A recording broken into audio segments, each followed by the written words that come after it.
Hello बच्चों, मैं Mantu sir आप सभी लोगों का एक बार फिर से आपका अपना चैनल एमआर बेस्ट एजुकेशन में स्वागत करता हूं। आइए हम कक्षा 10वीं का गणित जो पढ़ रहे हैं उस प्रश्नावली को आगे बढ़ाते हुए आज हम चलते हैं प्रश्नावली 2.2 में। इसके पहले वाले वीडियो में हम प्रश्नावली 2.1 समाप्त कर चुके थे। उसके पहले हम बहुपद से संबंधित कुछ बेसिक कॉन्सेप्ट के बारे में जाने थे। आज आइए हम देर न लगाते हुए इस प्रश्नावली को शुरू करते हैं। कह रहा है प्रश्न कि निम्न द्विघात बहुपदों के शून्य ज्ञात करें। बहुपदों के क्या ज्ञात करना है? शून्य ज्ञात करना है।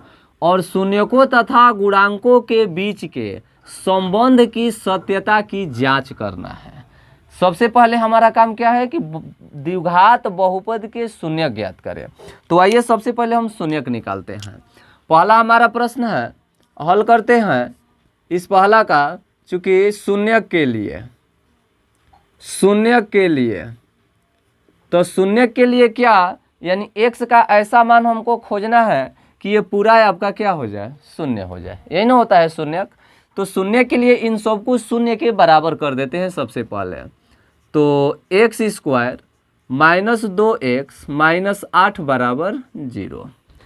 यहाँ आपको दो बिंदुओं पर ध्यान देना है। शून्यक निकालना है तो क्या कि सबसे पहले हमारा जो एक्स स्क्वायर का गुणांक है और जो हमारा अचर पद है, इन दो बिंदुओं पर ध्यान देना है। क्या ध्यान देना है? ध्यान दीजिएगा। सबसे पहले ये देख रहे हैं कि 1 2 3 तीन पदों में है, हमको इसे 4 पद बनाना है। 4 पद हम कैसे बनाएंगे शून्यक निकालने के लिए?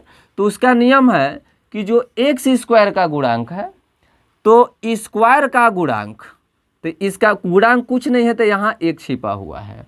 और अचर पद, तो एक्स स्क्वायर का गुणांक 1 है, अचर पद आपका 8 है। मन में इसका गुणा कर दीजिए या सीधा यहाँ गुणा कीजिए, 1 में 8 में गुणा कीजिए तो क्या हो गया 8। अब इस 8 को दो भाग में आपको ऐसा तोड़ना है कि गुणा करने पर 8 आ जाए और जोड़ने घटाने पर ये बीच वाला आना चाहिए। जोड़ने घटाने पर क्या आना चाहिए? ये बीच वाला आना चाहिए। नहीं समझ रहे हैं? फिर से समझिए। ये एक्स स्क्वायर का गुणांक और ये अचर पद, ये एक्स स्क्वायर के जगह पर वाई भी हो सकता है। ये एक्स चर में बहुपद है इसलिए एक्स स्क्वायर का गुणांक। यदि वाई चर में बहुपद रहता तो वाई स्क्वायर का गुणांक। समझ रहे हैं? तो स्क्वायर का गुणांक और अचर पद का गुणा करते हैं। तो गुणा किए तो 1 और 8 में गुणा किए तो हमारा आया 8। अब हमको क्या करना है, इस 8 को दो भाग में ऐसा तोड़ना है कि गुणा करने पर 8 आए और जोड़ने घटाने पर ये बीच वाला यानी माइनस 2x आ जाना चाहिए। तो 8 को दो भागों में कैसे तोड़ सकते हैं? 2 चौका 8 होता है ना, 2 चौका क्या होता है 8, और नहीं तो 4 गुणे 2 यानी 4 दूना का 8। तो दोनों बतिया तो एक ही है, 2 चौका 8 कहिए या 4 दूना का 8 कहिए। एक होता है 8 एकम 8, समझ रहे हैं ना। तो हमको गुणा करने पर इसमें भी 8 आ रहा है, इसको एक हटा देते हैं, 2 गुणे 4 कहिए या 4 गुणे 2 कहिए, बात बराबर है। तो 4 दूना का 8 होता है और 8 एकम 8 होता है। जोड़ने घटाने पर क्या आना चाहिए? माइनस 2x आना चाहिए। तो बताइए, तो यहाँ 8 में 1 घटाएंगे तो 7 आ जाएगा, जोड़ेंगे तो 9 आ जाएगा। तो जोड़ने घटाने पर माइनस 2x नहीं आ रहा है, ये आपका समाप्त हो गया। बचा आपका यहीं 2 और 4। तो देखिए, तो 2 और 4 2 चौका 8 हो गया। 2 में से 4 घटा देंगे तो क्या माइनस 2 आ जाएगा कि नहीं आ जाएगा? माइनस 2 आ जाएगा। क्योंकि अगर माइनस में लाना है तो आपको क्या करना है कि छोटा में से बड़ा घटाना है। तो 2 में से 4 घटा दीजिएगा तो माइनस 2 नहीं आ जाएगा। x का बात रह गया तो x लगा देंगे दोनों में, यानी 2x में से 4x घटा देंगे तो माइनस हमारा क्या आ जाएगा? माइनस 2x आ जाएगा। गुणा कर देंगे 2 चौका 8 तो 8 आ जाएगा। समझ रहे हैं ना? तो बस यही कंसेप्ट आपको दिमाग में रखना है। 8 का गुणनखंड, कोई बताता है कि 8 का गुणनखंड, ये गुणनखंड है ना, है 2 चौका 8 4 दूना का 8।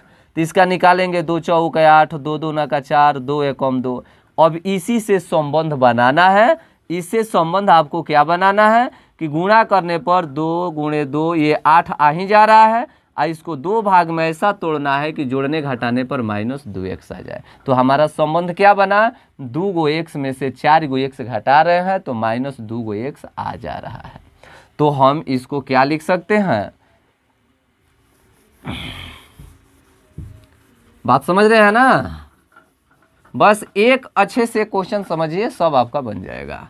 तो इसको चलिए लिखेंगे, इसलिए x², इसको क्या करें हम, 2x में से 4 x घटा देंगे तो 2 x में से 4 x घटा देंगे तो -2x हो जाएगा कि नहीं हो जाएगा। आइए -8 उतार दीजिए, बराबर क्या हो गया, 0 हो गया। ठीक है ना। तो अब आप आसानी से 3 से 4 हो गया। अब 2 को साथ में ले लीजिए। इन 2 के साथ में लेंगे तो दोनों में क्या देख रहे हैं, दोनों में x कॉमन है, जो दोनों में शामिल होता है वही कॉमन होता है।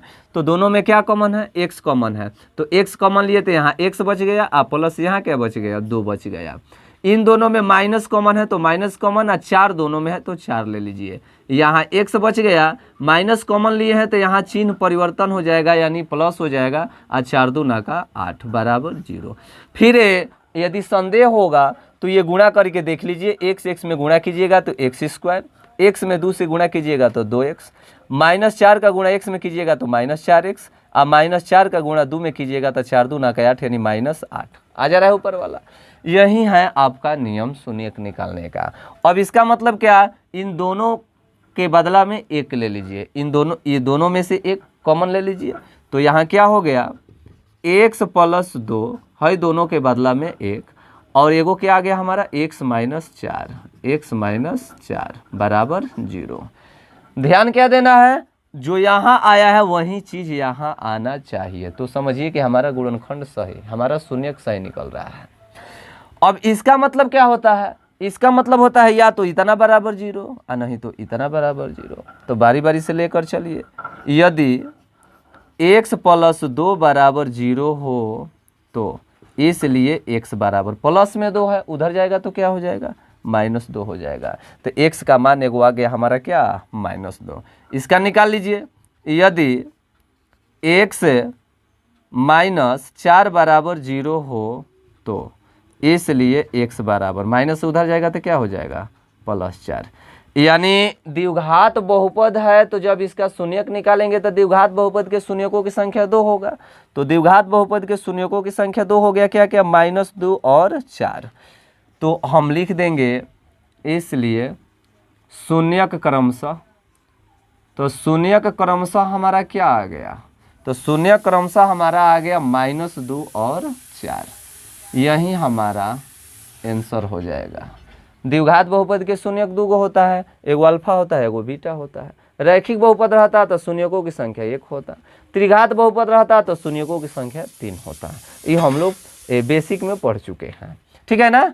चलिए, तो ये हमारा हो गया। अब कह रहा है शून्यक ज्ञात कीजिए। शून्यक तो ज्ञात हो गया, कह रहा है कि शून्यकों तथा गुणांकों के बीच संबंध की सत्यता की जांच भी कीजिए।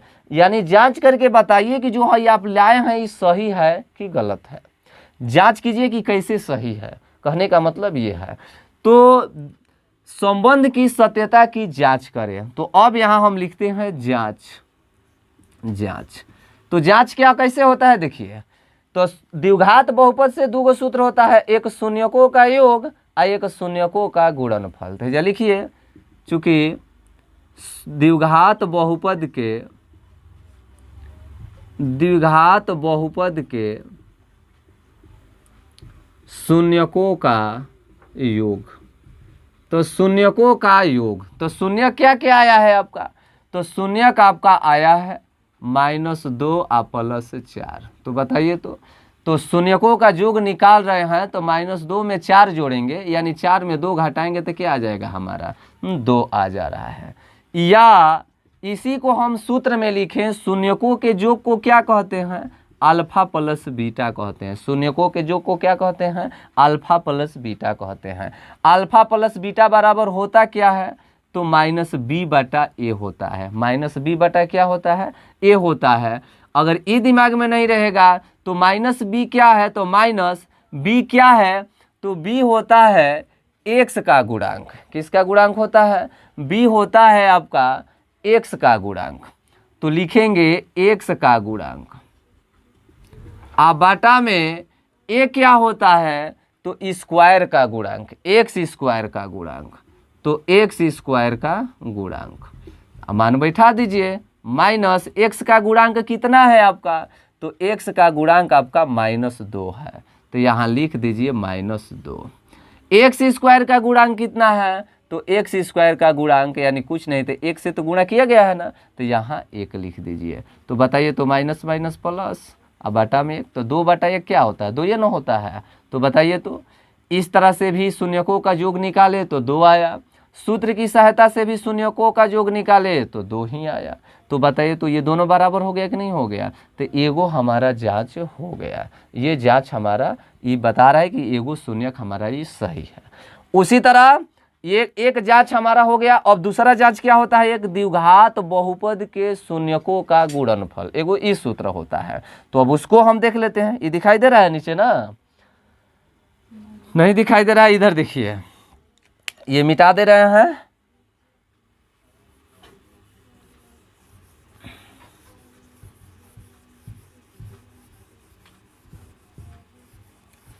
देखिए, अब लिखेंगे, अब शून्यकों का गुणनफल, शून्यकों का गुणनफल, शून्यकों का गुणनफल।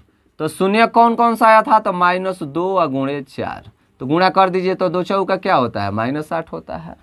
या सूत्र से चलिए, तो सूत्र से क्या होता है, शून्यकों के गुणनफल को अल्फा इंटू बीटा कहते हैं। अल्फा इंटू बीटा बराबर क्या होता है, C/A होता है। इस समझ में C क्या है आपका, तो C आपका अचर पद होता है, A क्या होता है आपका, तो एक्स स्क्वायर का गुणांक होता है। तो मान रख दीजिए, अचर पद क्या है, इसमें अचर पद -8 है। एक्स स्क्वायर का गुणांक कितना है, तो 1 है ना, हो यहाँ कुछ ना है तो 1 है, तो यहाँ 1 रख दीजिए। तो क्या हो गया आपका -8। देखिए, तो ये शून्यकों का गुणनफल निकाले तो ये भी -8 आया इस शून्य के सहायता से, या डायरेक्ट इस सूत्र के माध्यम से भी निकाले C/A, तो ये भी हमारा आया -8। तो ये और ये बराबर, ये और ये बराबर। तो ये हमारा शून्यकों के गुणांकों के बीच संबंध की सत्यता का जांच सही है। हो गया, यही तो बस आपका करना था। तो ये हमारा क्वेश्चन नंबर पहला का ये पहला हमारा समाप्त होता है। चलिए इसको देखिए,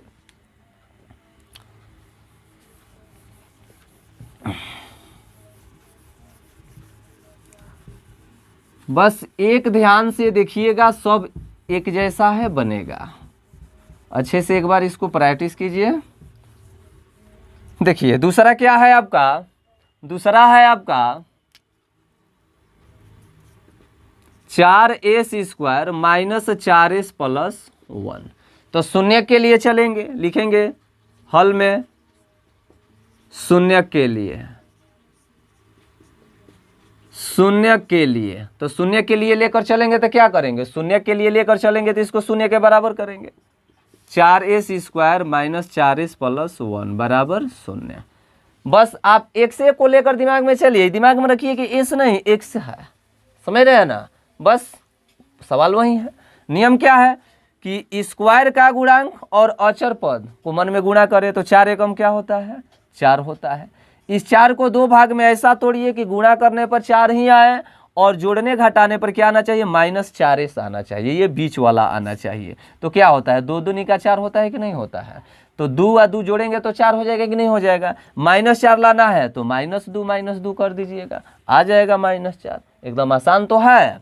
तो क्या लिखेंगे, चूंकि 4s² -2s +1 बराबर 0। नहीं समझ में आया, फिर से समझिए। स्क्वायर का गुणांक क्या है, 4 है, औचर पद क्या है, 1 है। तो 4 और 1 को मन में गुणा करेंगे तो 4 एकम क्या होता है, 4 होता है। तो 4 एकम 4। तो इस 4 को 2 भाग में हमको ऐसा तोड़ना है कि गुणा करने पर तो 4 आना ही चाहिए, लेकिन जोड़ने घटाने पर क्या आना चाहिए, ये बीच वाला आना चाहिए। जोड़ने घटाने पर क्या आना चाहिए, ये बीच वाला आना चाहिए, यानी -4s आना चाहिए। ठीक है ना, 4 दिमाग में रखिए, इस लगा देंगे। तो -2 और -2 2 दूनी का 4 होता है। हमको -4 लाना है तो -2 कर देंगे तो -2 क्या होता है, -4 होता है। तो यही कर दिए हैं, -2s -4s -4s गुणा करेंगे तो 2 दूना का 4 +4 हो जाएगा। अब आसानी से ही दो को का साथ में ले लीजिए, तो दो का साथ में लेंगे तो क्या देखेंगे, दोनों में क्या कॉमन है, दोनों में 2s कॉमन है, जो दोनों में शामिल रहता है उसको कॉमन लेते हैं। तो 2s और 2 2 का 4, तो s दोनों में है, s कॉमन ले लिए, 2 दोनों में कॉमन है तो 2 ले लिए, तो यहाँ 2s कॉमन लिए तो क्या बच गया, 2s बच गया। तभी ना 2 2 का 4 और s में करेंगे तो s स्क्वायर, तो ये 2s हो गया माइनस, अब 2s तो ले लिए हैं, यहाँ पर क्या बच रहा है, यहाँ पर आपका 1 बच रहा है, क्या बच रहा है, 1 बच रहा है। अब चलते हैं इधर, इन दोनों में कुछ ना तो -1 कॉमन ले लीजिए, 1 कॉमन लेंगे, 1 कॉमन लेंगे तो ये हमारा 2s हो गया, माइनस कॉमन लिया है तो चिन्ह परिवर्तन हो जाएगा, -1 बराबर 0। हई दिमाग में रखना है कि हई और हई बराबर होना चाहिए, ठीक है ना। चलिए तो अब हम क्या होगा, हई दोनों के बदला में एगो लिख लेते हैं, हई दोनों में से एगो कॉमन आ गया, हई दोनों के बदला में एगो लिख दिए, तो लिखेंगे इसलिए 2s - 1, एगो नायका लिख देंगे 2s - 1, ये भी 2s - 1, हई दोनों नहीं लिख रहे हैं, हई दोनों के बदला में एगो लिखे हैं, फिर नया वाला जो है 2s - 1, ये भी यही चीज़ आ रहा है, बराबर 0। इसका मतलब बताइए दिए हैं, इसका मतलब क्या होता है, या तो हाथ ना बराबर 0 और नहीं तो हाथ ना बराबर 0, दोनों एक ही चीज़ हुई है, तो लिख देंगे यदि, यहाँ दिखाई दे रहा है ना, यदि 2s - 1 बराबर 0 हो तो, दिखाई दे रहा है ना, हो, चलिए दिखाई दे रहा है, तो 2s - 1 बराबर 0 हो तो इसलिए 2s बराबर, तो माइनस उधर जाएगा तो क्या हो जाएगा, +1, s का मान निकालिएगा तो क्या हो जाएगा, इसलिए s बराबर तो क्या हो जाएगा, हो 1/2, 1/2। ठीक उसी तरह इसमें से भी निकालेंगे तो वही ना आएगा, फिर लिख देंगे यदि 2s - 1 बराबर 0 तो इसलिए 2s बराबर 1, तो इसलिए s बराबर 1/2, तो द्विघात बहुपद है, तो लिख देंगे इसलिए शून्यक, तो शून्यक क्रमशः क्या आ गया, शून्यक क्रमशः, तो 1/2 और 1/2 आंसर हो गया।